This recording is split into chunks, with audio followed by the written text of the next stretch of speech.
Liverpool 1, Arsenal 0. A monumental win.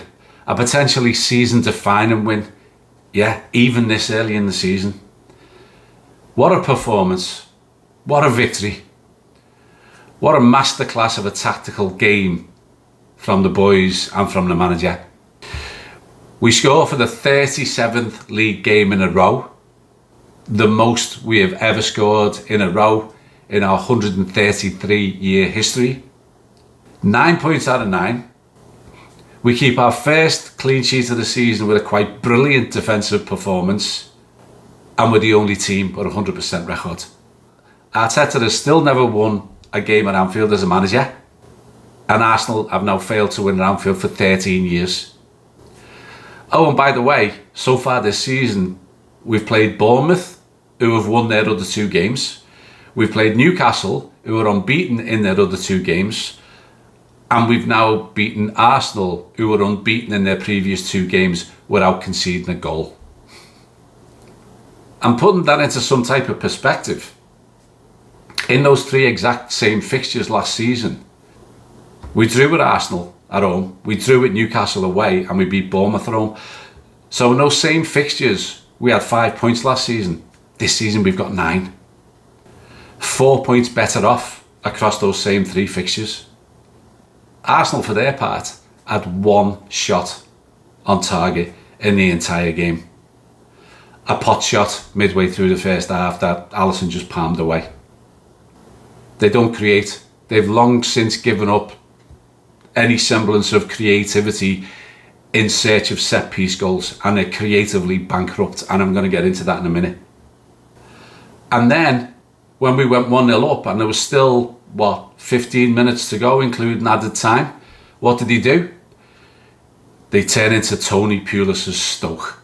It's their only action plan. One of the Arsenal fans in my pre-game video comments said, just wait till you see Arsenal's plan B. And I actually responded by saying, what is it? Because I don't know what it is. That's their plan B, as far as I'm concerned. Plan A is to try and score from set pieces. And plan B is to launch balls into the box to try and win headers and score a goal if they're down. I don't see any other plan. So why do we call it a tactical masterclass? Because that first half was pretty lame. Let's be honest. It was 2 teams feeling each other out. Both teams seemed to be scared of going for it, making a mistake. And so the first half just came and went. There was 1 single shot on goal, the one I mentioned earlier for Arsenal. If anything, Arsenal were slightly the better team in terms of they had a little bit more possession in our final third than we had in theirs. But I think it was by design by Arne Slot and his little tactical computer brain and how he sets the team up dependent on the opposition. I think Slot knew that to win this game, we would have to be solid, disciplined, risk-averse and compact, especially in the first half. And that's exactly how we played it. Arsenal, for their part in that first half, they thought, I know, let's do what other teams have done over the last few years and target Liverpool's right back because they've only got Dominik Szoboszlai there. Until they realised that Szoboszlai had Martinelli in his pocket from minute 1. Rarely has Martinelli, who to me is a first half player, he always fades in the second half, but rarely has he been so completely dominated like that in any game that I've seen. More about Szoboszlai in a bit.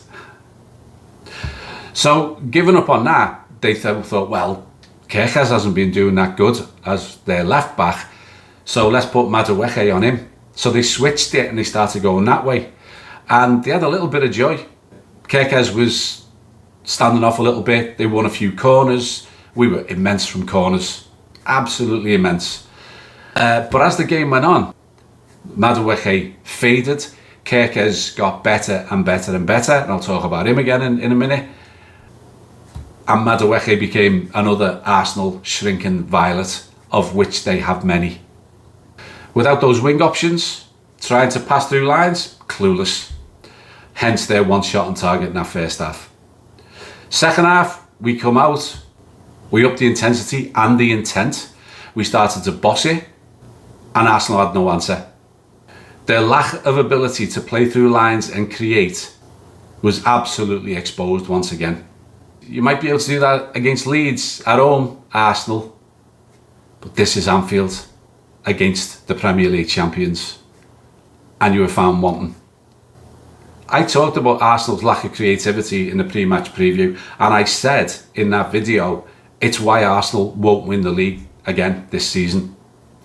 They've actually sacrificed football, passing through the lines, moving people around, playing creatively, for their obsession with set pieces. Now, in terms of set pieces, everyone keeps going on about it. I must have heard it 1,000 times before this game. Arsenal set pieces, Arsenal set pieces. The game is going to hinge on set pieces. So, just a little stat. Arsenal have scored 33 goals from set pieces in 2 calendar years, since August 2023. 33. The next best is Liverpool with 20. So Arsenal way ahead, but 33 set-piece goals in exactly 2 seasons means you've scored 33 times from 76 games. That's not going to win you enough games. When you put all your eggs into that basket, yeah, you can win the set-piece cup, but it doesn't win you enough games. And now that they've got to that point, they don't know how to get out of it. They've forgotten how to play football through the lines. Against Man United at Old Trafford in the first game, they won that game with 3 shots on target, scored from an error, from a set piece. They had 38% possession in that game. So if you include today, in their 2 away games this season, they've had 4 shots on target. 4 shots. But enough about them. On to the brilliance of Liverpool.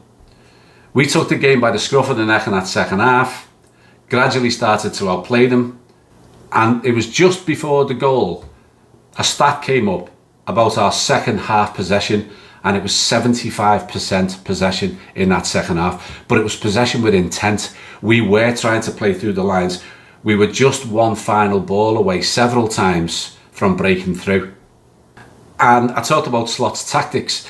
It reminded me of like a long distance runner, you know, where we just paced along in that first half, and then we were on the shoulder, and then as you get closer to the finish line, you're up the intensity before gradually easing past them when you need to and making it count when it really matters. And it's exactly what we did. And we were full value for that win based on that second half performance. Controlled domination is what I'd call it.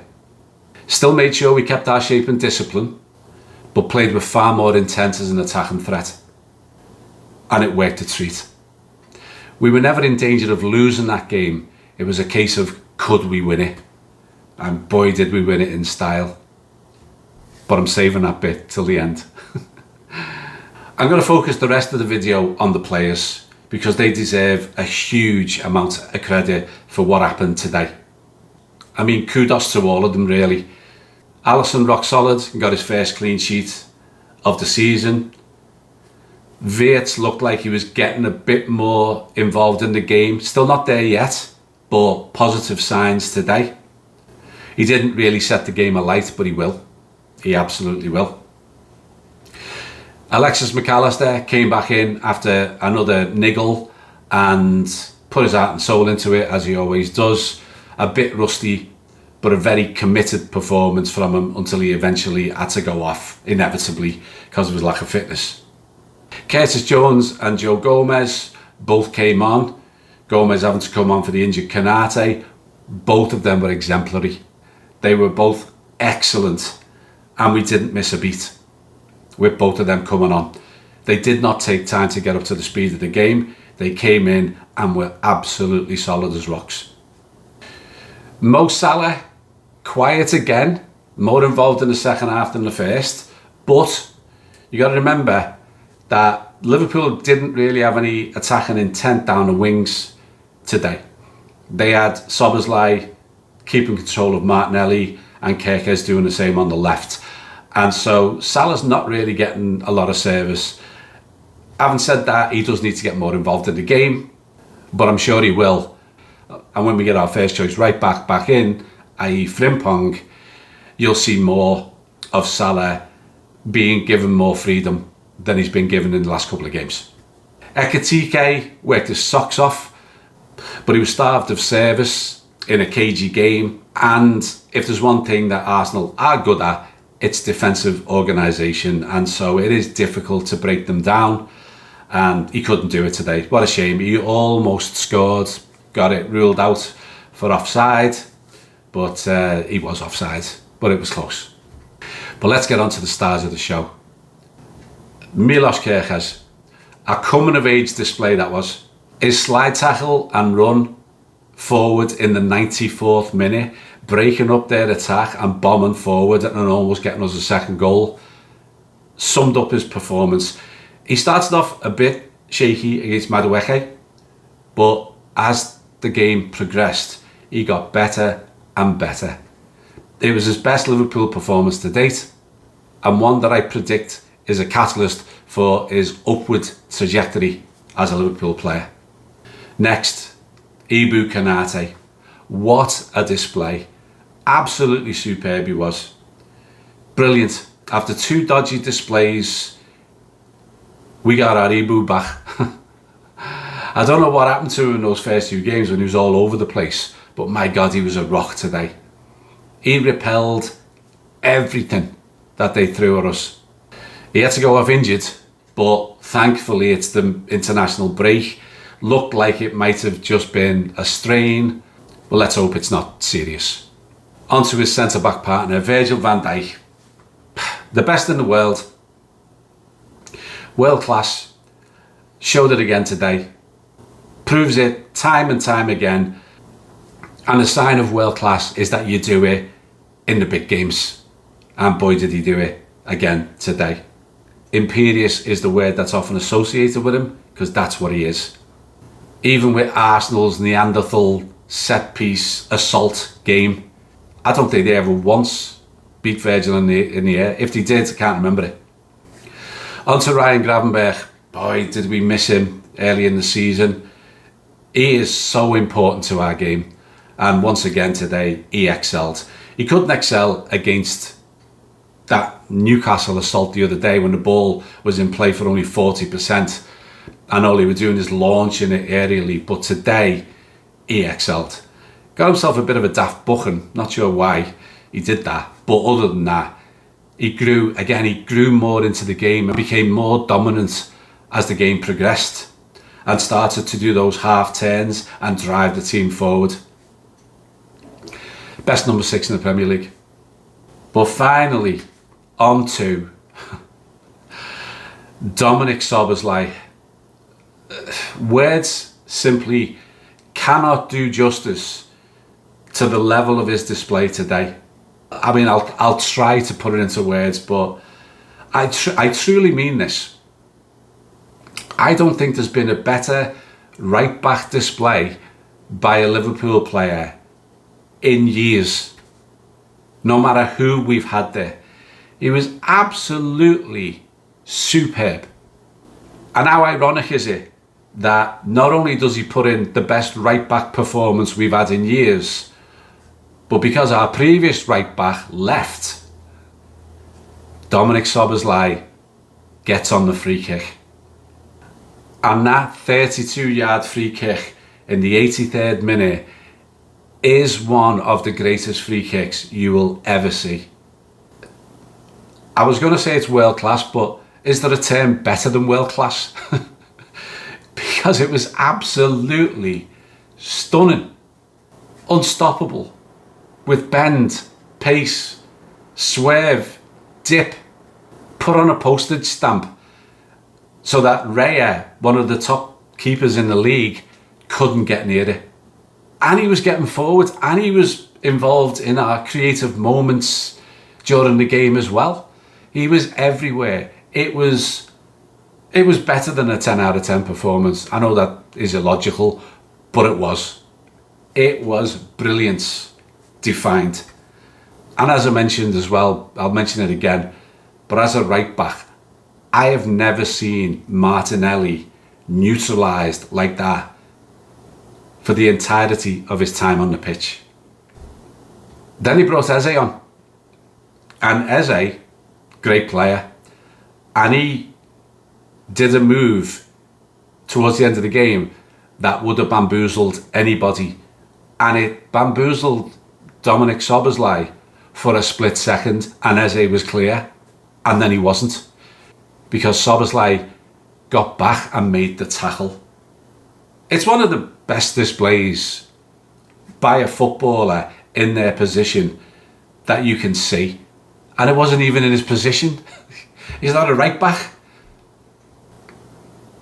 I'm absolutely pairing over that performance from Szoboszlai.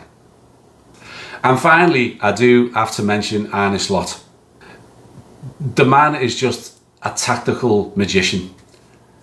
And he sets up his team and he plays with certain players depending on what needs to be done to win games of football. And he does it without the emotional baggage that we have. For instance, I wanted Robbo to start. He didn't. He stuck with Kerkez. A multitude of Liverpool fans wanted Konate dropped. He didn't drop him.